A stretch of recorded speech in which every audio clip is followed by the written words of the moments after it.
go. Before I begin, let me tell you what I told Jim about 20 minutes ago.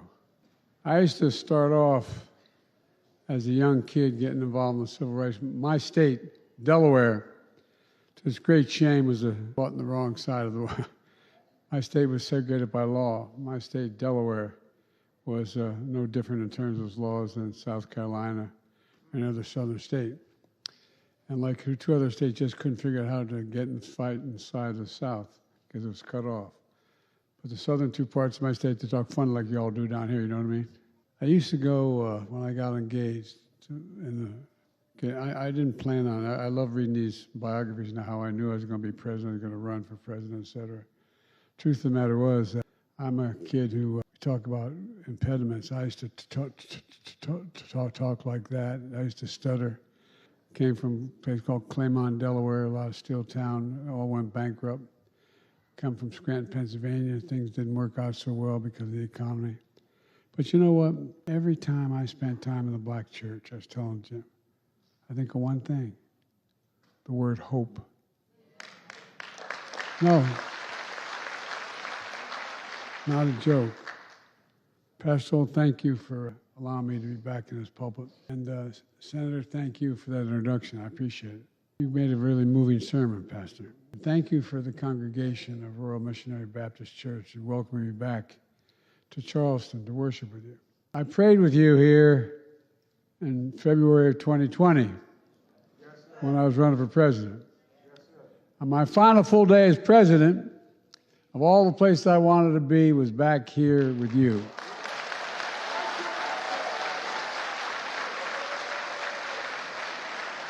I first got involved in public life because of the civil rights movement. I'd attend 7:30 Mass at my church, then I'd go to another morning service at the AME Church in Delaware. The black church, the spiritual home of the black experience that helped redeem the soul of the nation, literally. That's the truth we honor on the weekend we celebrate my political heroes, many of yours, Dr. Martin Luther King. I have two busts in my office that I can see from my desk. I had two political heroes growing up, Dr. King and Bobby Kennedy. No, I'm serious, sir. You've been in my office, Jim. There's two busts that I see from my desk. On Sundays, we often reflect on resurrection and redemption.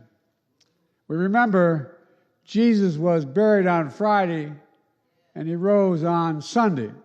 We don't talk enough about Saturday, when the disciples felt all hope was lost. Our lives and the lives of the nation, we have those Saturdays. Bear witness to the day before glory. And some people's pain are in pain, and they can't look away. But what the work we do on Saturday is going to determine whether we move with pain or purpose.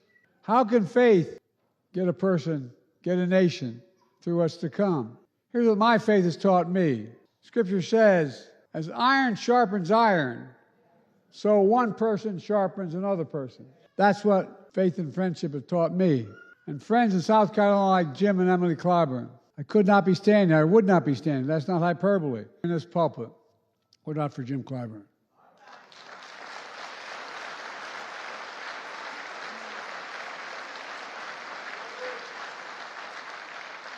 And although somewhat presumptuous of me, neither of us would be standing here without Emily, who we all miss dearly and who actually made Jim endorse me.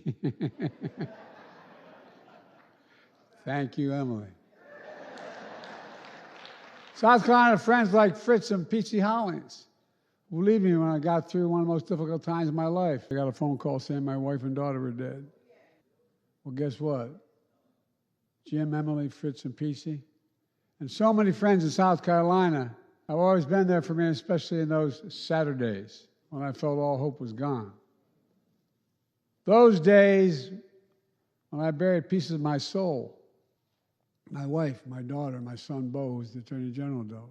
When I felt like there was just a black hole in my chest sucking me into it. Anger and rage that I felt at the time. But then friends, your friends bear witness. They see your pain. They pick you up. They help you get to Sunday from pain to purpose.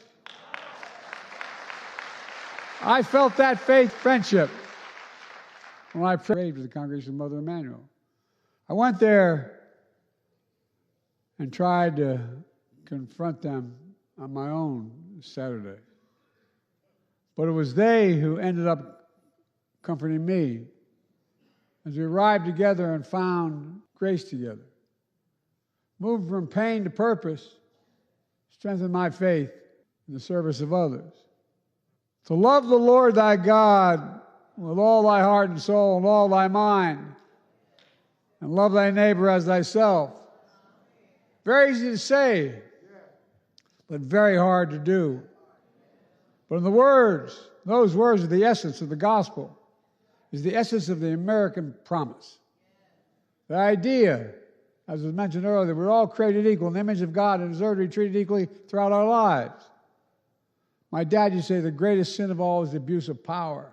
We've never fully lived up to that commitment, but we've never walked away from it either because of you and your ancestors before us, who followed light of the North Star even in darkness. After this service, I'll be visiting the International African American Museum.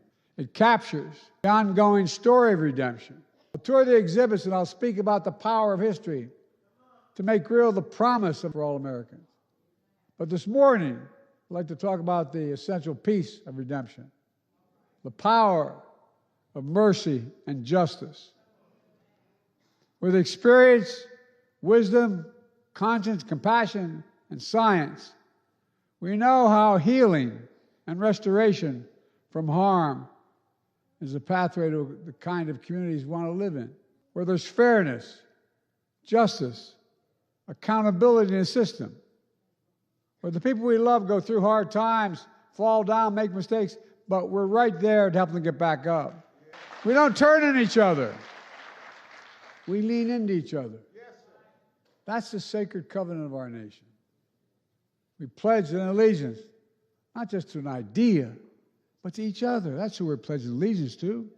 That's how I viewed my decision to issue more individual pardons and commutations, to inspire and end federal death penalty by commuting most of those sentences to life in prison without parole, to commute the sentences of individuals serving disproportionately hard, long, and harsh sentences for nonviolent drug offenses compared to the sentence they would have received today.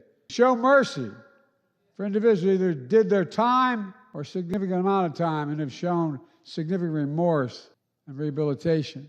To understand that supervision after release is critical to provide accountability and support, while knowing that government supervision over a very long time serves neither the interests of the person or the public. These decisions are difficult. Some have never been done before. But in my experience, with my conscience, I believe taking together justice and mercy requires, as a nation, to bear witness, to see people's pain, not to look away, and do the work to move pain to purpose, to show we can get a person, a nation, to a day of redemption. But we know the struggle toward redeeming the soul of this nation is difficult and ongoing. The distance is short between peril and possibility. But faith teaches us the America of our dreams is always closer than we think.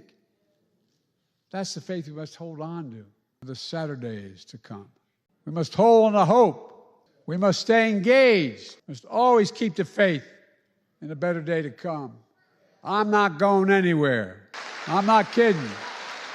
So the people of South Carolina, thank you for keeping the faith. It's been the honor of my life to serve as your president.